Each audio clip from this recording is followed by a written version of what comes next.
Assalamualaikum warahmatullahi wabarakatuh. Selamat pagi, siang, sore, atau malam. Perkenalkan, nama saya Novi Rahasya, perwakilan dari kelompok, dan pada kesempatan kali ini, kelompok kami akan menjelaskan materi mengenai deposit creation and money supply creation. Untuk itu, saya akan mempersilakan rekan kerja saya, Akmal Fadlur Rahman, untuk membuka materi. Kepada Akmal, dipersilakan. Terima kasih rekan kerja saya Novi Rahasya. Perkenalkan, nama saya Akmal Fadlur Rahman dengan NPM 120610210035. Nah, pada kesempatan kali ini pertama saya akan membahas terkait apa itu deposit creation. Deposit creation atau penciptaan deposit adalah proses di mana bank menciptakan uang dengan memberikan pinjaman kepada pelanggan atau membuat kredit baru. Ketika seorang nasabah mengajukan pinjaman dari bank akan membuat kredit baru dalam jumlah yang sama dengan pinjaman tersebut dan menambahkannya ke rekening nasabah dalam bentuk deposit. Dalam hal ini, bank menciptakan uang baru dalam jumlah yang sama dengan kredit yang dibuat. Dengan menciptakan deposit seperti ini, bank secara efektif menciptakan uang baru dalam perekonomian. Sebagai contoh, jika seseorang meminjam $100 dari bank, maka bank akan menciptakan deposit sebesar $100 dalam rekening nasabah tersebut. Jika nasabah tersebut menggunakan deposit untuk membeli barang atau jasa dari penjual, maka penjual akan menyetor deposit tersebut ke bank mereka. Dalam hal ini, bank akan memiliki deposit sebesar $100 dari penjual dan kredit sebesar $100 dari nasabah, sehingga bank menciptakan uang baru sebesar $100 dalam perekonomian. Deposit creation dilakukan oleh bank karena merupakan salah satu cara untuk meningkatkan ketersediaan uang di masyarakat dan memfasilitasi pertumbuhan ekonomi. Latar belakang dilakukannya deposit creation adalah 1. Meningkatkan ketersediaan uang. Dengan menciptakan uang melalui pemberian pinjaman atau pembuatan deposito baru, bank dapat meningkatkan jumlah uang yang tersedia di masyarakat. Ini memungkinkan orang untuk membeli lebih banyak barang dan jasa dan dapat membantu mendorong pertumbuhan ekonomi. Selanjutnya, memfasilitasi kredit. Bank memainkan peran penting dalam memfasilitasi kredit bagi konsumen dan bisnis. Dengan menciptakan uang melalui pinjaman atau deposito baru, bank dapat memberikan akses ke kredit yang diperlukan oleh konsumen dan bisnis untuk melakukan investasi dan pengeluaran.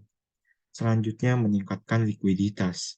Deposit creation memungkinkan bank untuk memperoleh likuiditas yang diperlukan untuk mengelola risiko dan memenuhi permintaan penarikan dari nasabah. Ini juga memungkinkan bank untuk mempertahankan cadangan minimum yang diperlukan oleh peraturan. Untuk selanjutnya akan dijelaskan oleh rekan saya, Fadila Rahma. Kepada Fadila Rahma, silakan. Baik, terima kasih Akmal. Perkenalkan nama saya Fadila Rahma Jelani dengan NPM 120610210036. Pada kali ini saya akan membahas bagaimana deposit creation terjadi. Deposit creation atau penciptaan deposit terjadi ketika bank memberikan kredit atau pinjaman baru kepada nasabah. Deposit creation terjadi ketika bank menerima simpanan dari nasabahnya. Ketika seorang nasabah menyetorkan uang ke rekening banknya, bank mengambil sebagian dari uang tersebut untuk menambahkan ke cadangan bank dan meminjamkan sisanya kepada nasabah lain atau menginvestasikannya dalam aset produktif lainnya. Pada saat yang sama, bank akan menciptakan deposit baru untuk nasabah yang menyetorkan uang. Misalnya, jika seorang nasabah menyetorkan $1.000 ke rekening tabungan, bank akan menambahkan sejumlah $1.000 ke dalam catatan deposit nasabah tersebut. Namun, bank tidak memiliki $1.000 secara fisik di kasir. Sebaliknya, bank hanya memiliki sebagian dari uang tersebut dan sisanya digunakan untuk melakukan investasi atau memberikan pinjaman kepada nasabah lain. Deposit creation ini terjadi karena bank dapat menggunakan uang yang didepositkan oleh nasabah untuk memberikan pinjaman kepada orang lain. Ini berarti bahwa uang yang awalnya disimpan oleh nasabah di bank dapat digunakan oleh bank untuk menciptakan pinjaman baru dan deposit baru. Dengan demikian, deposit creation memungkinkan bank untuk memperluas ekonomi secara keseluruhan dan memberikan dana untuk membiayai kegiatan ekonomi yang lebih besar. Proses deposit creation terjadi dalam beberapa langkah. Yang pertama, nasabah mengajukan permohonan kredit kepada bank. Permohonan ini meliputi jumlah kredit yang diminta, jangka waktu kredit, suku bunga, dan jaminan yang ditawarkan oleh nasabah. Kedua, bank melakukan evaluasi kredit untuk menentukan kelayakan nasabah dalam memperoleh kredit. Evaluasi ini meliputi pengecekan riwayat kredit nasabah, kemampuan membayar kembali kredit, dan jaminan yang ditawarkan. Yang ketiga, jika nasabah dianggap layak untuk memperoleh kredit, maka bank akan membuat kredit baru dalam jumlah yang sama dengan jumlah yang diminta oleh nasabah dan menambahkannya ke rekening nasabah. Yang keempat, seiring dengan penambahan deposit baru tersebut, bank akan menambahkan jumlah kredit yang sama ke dalam daftar aset mereka. Untuk yang terakhir, nasabah dapat menggunakan deposit baru tersebut untuk melakukan pembayaran atau melakukan transaksi lainnya, sehingga uang baru yang diciptakan oleh bank dapat beredar di perekonomian. Dalam hal ini, bank secara efektif menciptakan uang baru dalam perekonomian. Namun, bank harus memperhatikan manajemen risiko dengan baik dan memastikan kualitas kredit yang diberikan kepada nasabah agar tidak mengalami kerugian jika kredit tidak dapat dilunasi oleh nasabah. Oleh karena itu, bank biasanya memiliki prosedur dan kriteria yang ketat dalam memberikan kredit dan melakukan evaluasi kredit secara teratur untuk memastikan kualitas kredit yang baik. Demikian penjelasan dari saya. Selanjutnya akan dijelaskan oleh rekan saya, Vanessa. Baik, terima kasih Fadila. Perkenalkan, nama saya Vanessa Latifah dengan NPM 12061021001. Saya akan menjelaskan mengapa harus ada deposit. Deposit creation atau penciptaan deposit oleh bank sangat penting bagi perekonomian karena memberikan sumber pembiayaan yang dibutuhkan oleh individu dan perusahaan untuk membeli rumah, mobil, memulai bisnis, dan sebagainya. Dengan memberikan pinjaman, bank dapat membantu mendorong pertumbuhan ekonomi dengan memberikan sumber pembiayaan bagi individu dan perusahaan untuk mengembangkan bisnis mereka, meningkatkan produksi, dan menciptakan lapangan kerja. Selain itu, deposit creation juga memberikan keuntungan bagi bank karena mereka memperoleh pendapatan dari bunga yang dikenakan pada kredit yang mereka berikan. Dengan cara ini, bank dapat menghasilkan pendapatan dan meningkatkan laba bersih mereka. Namun, deposit creation juga memiliki resiko. Jika kredit yang diberikan oleh bank tidak dapat dilunasi oleh nasabah, maka bank akan mengalami kerugian dan ini dapat menyebabkan krisis keuangan.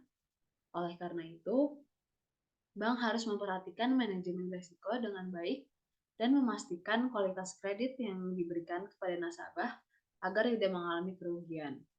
Secara keseluruhan, deposit creation memberikan manfaat ekonomi yang besar dengan memberikan sumber pembiayaan yang dibutuhkan oleh individu dan perusahaan untuk memperoleh barang dan jasa, sementara bank dapat menghasilkan pendapatan dan meningkatkan laba bersih mereka. Oleh karena itu, deposit creation menjadi salah satu elemen penting dalam sistem keuangan modern. Selanjutnya,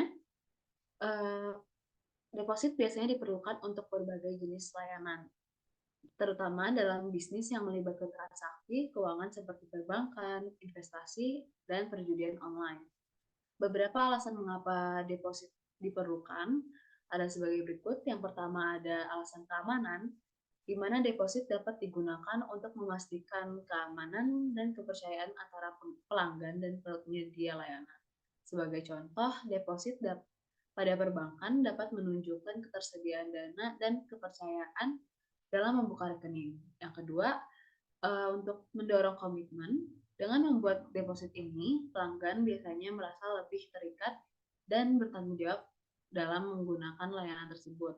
Hal ini dapat mendorong pelanggan untuk lebih serius dan konsisten dalam menggunakan layanan, sehingga dapat menghasilkan keuntungan jangka panjang bagi kedua belah pihak. Yang ketiga, mengurangi resiko. Deposit dapat membantu mengurangi resiko kehilangan uang atau penipuan. Sebagai contoh, pada investasi, deposit dapat mengurangi risiko kehilangan uang dengan memastikan bahwa dana pelanggan telah diterima dan siap untuk diinvestasikan, sehingga mengurangi kemungkinan penipuan atau penggelapan dana. Dan yang terakhir, memfasilitasi transaksi. Deposit dapat digunakan untuk memfasilitasi transaksi dengan cepat dan efisien. Dalam beberapa kasus, deposit dapat digunakan untuk menghindari biaya transaksi yang lebih tinggi atau keterlambatan pembayaran. Namun, perlu diingat bahwa tidak semua layanan memerlukan deposit, dan pelanggan harus selalu memeriksa dan memahami persyaratan dan kebijakan deposit sebelum menggunakan layanan tersebut. Demikian penjelasan dari saya. Untuk penjelasan selanjutnya akan dilanjutkan oleh rekan saya, yaitu Raida. Baik, terima kasih Vanessa. Halo semuanya, perkenalkan nama saya Muhammad Prayoga Afandi dengan NPM 1206110210072. Di sini saya akan menjelaskan bagian awal dari money creation. Money creation sendiri adalah proses di mana uang baru dibuat oleh pihak yang memiliki wewenang dan kekuatan untuk menciptakannya, seperti bank sentral ataupun lembaga keuangan lainnya. Dalam proses money creation ini biasanya melibatkan penciptaan uang dari nol dengan menciptakan aset baru, yaitu seperti pinjaman atau pembelian sekuritas, dan kemudian mengeluarkan uang sebagai bentuk pembayaran untuk aset-aset tersebut. Contohnya adalah bank sentral dapat menciptakan uang baru dengan mengeluarkan pinjaman kepada bank-bank komersial atau membeli sekuritas dari pasar terbuka, yaitu open market. Lalu untuk bank komersial sendiri juga dapat menciptakan uang baru, yaitu caranya dengan penciptaan kredit, di mana mereka akan memberikan pinjaman kepada para peminjam dan mencatat uang yang dipinjam sebagai aset di sisi kredit dan uang yang dipinjam sebagai kewajiban di sisi debit. Lalu money creation sendiri memiliki efek yang signifikan terhadap ekonomi dan dapat mempengaruhi tingkat inflasi, tingkat suku bunga, dan pertumbuhan ekonomi secara keseluruhan. Maka dari itu, bank sentral dan pemerintah harus memantau proses money creation ini dengan sangat ketat agar memastikan kestabilisan ekonomi dan keuangan yang sehat. Untuk selanjutnya akan diteruskan oleh rekan saya yaitu Nathanael. Oke, terima kasih Yoga atas kesempatannya. Sebelumnya perkenalkan nama saya Nathanael Benego dengan NPM 1206-102-169. Selanjutnya saya akan menjelaskan tentang money creation yang telah dijelaskan oleh Yoga sebelumnya. Money creation sendiri itu dapat menurunkan suku bunga, di mana kita bisa melihat ketika bank sentral menciptakan uang, pastinya bank sentral itu dapat memasukkan uang baru ke dalam sistem keuangan mereka, dan hal itu dapat meningkatkan pasokan uang yang tersedia. Nah, dari peningkatan pasokan uang tersebut, hal itu dapat menyebabkan penurunan suku bunga karena bank-bank komersial tersebut memiliki lebih banyak uang untuk dipinjamkan dan bersaing untuk meminjamkan uang mereka pada tingkat suku bunga yang lebih rendah. Dan gunanya itu untuk menarik lebih banyak peminjam. Namun, sebaliknya, jika permintaan uang meningkat lebih cepat daripada pasokan, maka suku bunga dapat meningkat. Dan selain itu, jika penciptaan uang terlalu cepat atau berlebihan, hal ini dapat menyebabkan yang namanya inflasi, sehingga dari inflasi tersebut dapat menyebabkan kenaikan suku bunga sebagai respons dari bank sentral untuk menstabilkan ekonomi. Nah, dari penciptaan uang yang diciptakan oleh bank sentral ini, ada sebuah prinsip yang dinamakan quantity theory of money. Nah, prinsip ini itu menyatakan bahwa jumlah uang dalam sistem ekonomi dapat mempengaruhi tingkat harga secara proporsional. Dalam arti bahwa semakin banyak uang yang beredar di pasar, maka akan semakin tinggi pula harga barang dan jasa yang digunakan untuk menciptakan uang tersebut, yang dimana penciptaan uang tersebut gunanya untuk mencegah inflasi yang terlalu tinggi. Nah, dari hal tersebut, mereka dapat mengatur suku bunga, mengatur persyaratan cadangan minimum bank, ataupun membatasi kredit untuk mengendalikan penciptaan uang, serta menjaga inflasi pada tingkat yang stabil. Nah, selanjutnya mungkin saya akan menjelaskan tentang money creation proses di mana kita tahu bahwa bank sentral itu mewajibkan bank komersial untuk menyimpan sebagian dari simpanan nasabah sebagai cadangan.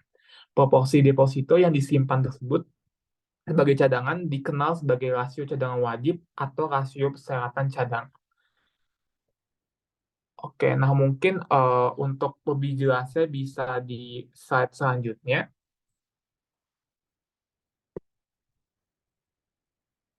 Oke, nah kita tahu juga bahwa rasio cadangan wajib itu memiliki formula sama dengan cadangan wajib dibagi total simpanan. Misalnya katakanlah bank sentral itu menetapkan rasio persyaratan cadangannya itu 5%. Ketika ekonomi lesu, bank sentral melakukan operasi pasar terbuka dengan cara memberi sekuritas pemerintah. Nah, tujuannya tersebut itu guna untuk meningkatkan jumlah uang beredar untuk merangsang atau menciptakan pertumbuhan ekonomi.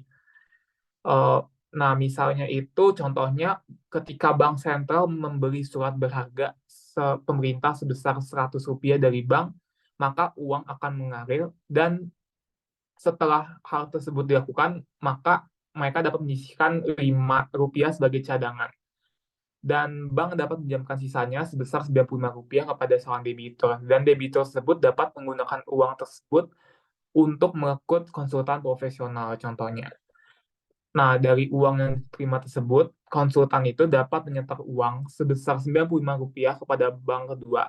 Dan bank selanjutnya dapat meminjamkan sebesar Rp90,25 kepada pelanggan dan memegang sebesar Rp4,75, di mana Rp4,75 itu didapatkan dari Rp95 dikali 5% sebagai cadangan dari bank tersebut. Nah, pelanggan selanjutnya itu dapat menggunakan uang tersebut untuk memberi barang dari penjual, dan kemudian penjual dapat menyetorkan uang tunai di bank ketiga. Dari penyetoran tersebut, bank dapat menyisihkan sebesar Rp4,51 yang didapatkan dari Rp90,25 dikali 5% sebagai cadangan dan membuat pinjaman untuk sisanya sebesar Rp85,74. Dari hal tersebut, siklus akan terus berlanjut dan uang akan beredar berkali-kali dalam perekonomian dengan jumlah yang akan semakin menipis. Dan pada akhirnya, jumlah total uang dalam perekonomian akan meningkat berapa kali, yaitu sekitar 20 kali. Dengan demikian, kenaikan awal dalam basis moneter tersebut dari Rp100 akan berlipat ganda menjadi Rp2.000. Oke, untuk penjelasan selanjutnya tentang multiple deposit creation akan dilanjutkan oleh rekan saya, Novira.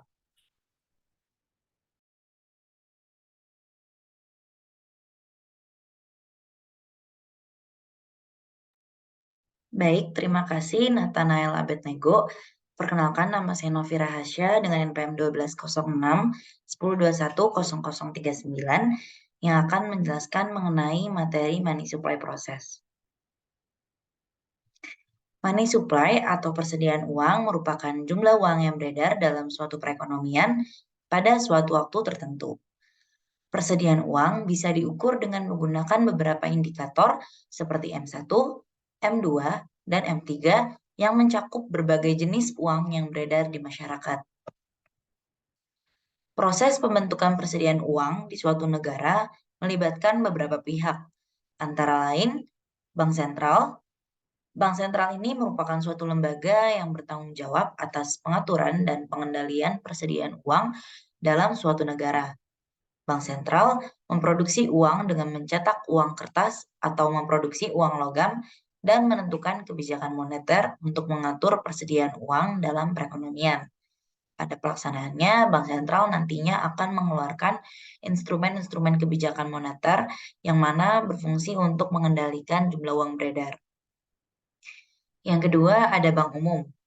Bank Umum memainkan peran penting dalam proses pembentukan persediaan uang melalui mekanisme penggadaan uang atau yang biasa kita kenal dengan istilah multiplier effect. Bank Umum mengumpulkan deposito dari nasabah dan kemudian menggunakan uang tersebut untuk memberikan kredit kepada nasabah lain.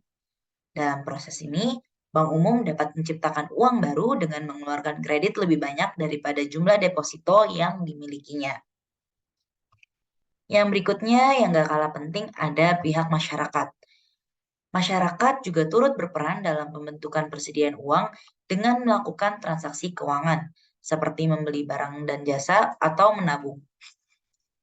Setiap kali masyarakat melakukan transaksi, uang berpindah dari satu pihak ke pihak lain dan berdampak pada persediaan uang dalam perekonomian. Yang berikutnya ada pemerintah. Pemerintah dapat mempengaruhi persediaan uang dengan melakukan kebijakan fiskal, seperti pengeluaran dan penerimaan pajak. Jika pemerintah mengeluarkan lebih banyak uang daripada yang diterima, maka persediaan uang akan meningkat. Sebaliknya, jika pemerintah menerima lebih banyak uang daripada yang dikeluarkan, maka persediaan uang akan menurun. Dalam proses pembentukan persediaan uang, peran bank umum sangat penting karena mereka dapat menciptakan uang baru melalui mekanisme penggandaan uang. Namun, bank sentral juga turut berperan dalam mengatur dan mengendalikan persediaan uang agar tetap stabil dan tidak menimbulkan inflasi yang terlalu tinggi. Boleh di next slide. Yang berikutnya, money supply atau jumlah uang yang beredar dalam satu perekonomian dapat dipengaruhi oleh beberapa faktor. Di antaranya yang pertama, kebijakan moneter. Nah, tindakan yang dilakukan oleh bank sentral untuk mengendalikan jumlah uang yang beredar itu dapat berpengaruh secara signifikan terhadap tingkat money supply. Misalnya, jika bank sentral menaikkan suku bunga, ini dapat mempengaruhi jumlah uang beredar karena orang cenderung akan lebih menyimpan uang mereka daripada mengeluarkannya. Yang kedua, kebijakan fiskal, kebijakan pengeluaran dan pajak pemerintah juga dapat mempengaruhi jumlah uang yang beredar. Misalnya, jika pemerintah meningkatkan pengeluaran dan tidak menaikkan pajak, ini akan meningkatkan jumlah uang yang beredar karena pengeluaran yang ditingkatkan oleh pemerintah akan menimbulkan tingkat konsumsi masyarakat yang akan meningkat. Yang berikutnya ada sistem perbankan.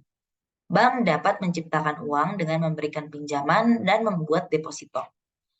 Oleh karena itu, jumlah uang yang beredar dapat dipengaruhi oleh ketersediaan kredit dan kemampuan bank untuk memberikan pinjaman. Yang berikutnya, perdagangan internasional. Perdagangan internasional dapat mempengaruhi jumlah uang yang beredar di suatu negara. Misalnya, jika suatu negara mengimpor lebih banyak barang daripada yang diekspor. Nah, hal ini dapat mempengaruhi jumlah uang yang beredar karena uang akan keluar dari negara tersebut untuk membayar impor. Yang berikutnya, tingkat inflasi, yaitu tingkat inflasi atau laju kenaikan harga-harga barang dan jasa juga dapat mempengaruhi money supply. Jika inflasi meningkat, bank sentral mungkin akan menaikkan suku bunga untuk menekan inflasi, yang nantinya dapat mengurangi jumlah uang yang beredar. Baik, mungkin sekian untuk materi mengenai money supply proses. Untuk yang berikutnya, materi multiple deposit creation akan dilanjutkan oleh rekan kerja saya, Akmal Fadlur Rahman. Kepada Akmal, dipersilakan. Ya, terima kasih rekan kerja saya, Novila Hasya. Di sini saya akan kembali menjelaskan materi selanjutnya. Materi selanjutnya adalah multiple deposit creation. Multiple deposit creation atau penggandaan deposito adalah proses di mana bank menciptakan uang baru dengan menggunakan dana yang didepositokan oleh nasabah. Proses ini terjadi ketika bank menggunakan sebagian dari dana deposito untuk memberikan kredit atau memberikan pinjaman kepada nasabah lainnya, sehingga menciptakan deposito yang baru. Contohnya, ketika seorang nasabah menyetor $1.000 ke rekeningnya di bank, bank hanya perlu menyimpan sebagian kecil dari deposito tersebut sebagai required reserve dan sisanya dapat digunakan untuk memberikan kredit atau memberikan pinjaman kepada nasabah lainnya. Jika bank menggunakan $900 dari deposito tersebut untuk memberikan kredit kepada nasabah lainnya, maka nasabah kedua tersebut akan menerima $900 sebagai deposito baru di rekeningnya di bank. Sebagai hasilnya, jumlah uang yang beredar di masyarakat meningkat dari $1.000 menjadi $1.900 dengan $1.000 berupa deposito asli dari nasabah pertama dan $900 berupa deposito baru dari nasabah kedua. Proses multiple deposit creation ini dapat terus berlanjut selama bank memiliki excess reserve yang cukup untuk memberikan kredit atau memberikan pinjaman kepada nasabah. Namun, excess reserve yang terlalu rendah dapat membatasi kemampuan bank untuk menciptakan uang melalui proses ini. Untuk pemaparan selanjutnya akan dijelaskan kembali oleh rekan kerja saya, Novi Rahasya.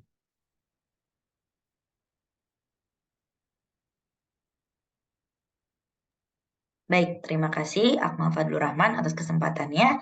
Untuk yang berikutnya, masih nyambung dengan materi yang telah dijelaskan oleh Akmal, saya akan menjelaskan bahwa dalam rangka mengendalikan inflasi, menjaga kestabilan keuangan, serta kestabilan nilai tukar, diperlukan untuk menurunkan money multiplier. Nah, untuk menurunkan money multiplier, ada beberapa cara yang dapat dilakukan. Yang pertama, dengan menurunkan rasio cadangan wajib. Bank sentral dapat menurunkan persentase cadangan wajib yang harus dipegang oleh bank-bank sebagai persentase dari jumlah deposito. Dengan menurunkan rasio ini, bank-bank memiliki lebih banyak uang untuk dipinjamkan kepada nasabah, yang dapat meningkatkan jumlah uang yang beredar di masyarakat. Namun, menurunkan rasio cadangan wajib dapat meningkatkan risiko kebangkrutan bank dan inflasi. Yang kedua, menambah jumlah cadangan wajib. Bank sentral juga dapat meningkatkan jumlah cadangan wajib yang harus dipegang oleh bank-bank. Dengan menambah jumlah cadangan ini, bank-bank memiliki lebih sedikit uang untuk dipinjamkan kepada nasabah, yang dapat menurunkan jumlah uang beredar di masyarakat. Namun, hal ini dapat memperlambat pertumbuhan ekonomi dan menyulitkan pinjaman bagi konsumen dan bisnis. Yang ketiga, mengurangi kredit yang diberikan oleh bank. Bank-bank dapat mengurangi jumlah kredit yang mereka berikan kepada nasabah yang dapat menurunkan money multiplier. Hal ini dapat dilakukan dengan menaikkan suku bunga pinjaman atau mengetatkan persyaratan untuk memperoleh pinjaman. Namun, hal ini dapat memperlambat pertumbuhan ekonomi dan menyulitkan pinjaman bagi konsumen dan bisnis juga. Yang keempat, mengetatkan pengawasan perbankan. Bank sentral dapat mengetatkan pengawasan perbankan untuk mencegah praktik perbankan yang berisiko dan membatasi kemampuan bank dalam menciptakan uang. Hal ini dapat dilakukan dengan memperketat persyaratan untuk mendapatkan izin beroperasi, melakukan audit terhadap bank secara rutin, dan menindak bank yang melakukan pelanggaran. Dan untuk yang terakhir, yaitu dengan meningkatkan suku bunga. Bank sentral dapat meningkatkan suku bunga untuk mengurangi minat orang untuk meminjam uang. Dengan mengurangi jumlah kredit yang diberikan oleh bank, hal ini dapat menurunkan money multiplier. Namun, meningkatkan suku bunga dapat memperlambat pertumbuhan ekonomi pula. Mungkin sekian materi yang dapat dijelaskan oleh kelompok kami. Kurang lebihnya mohon maaf.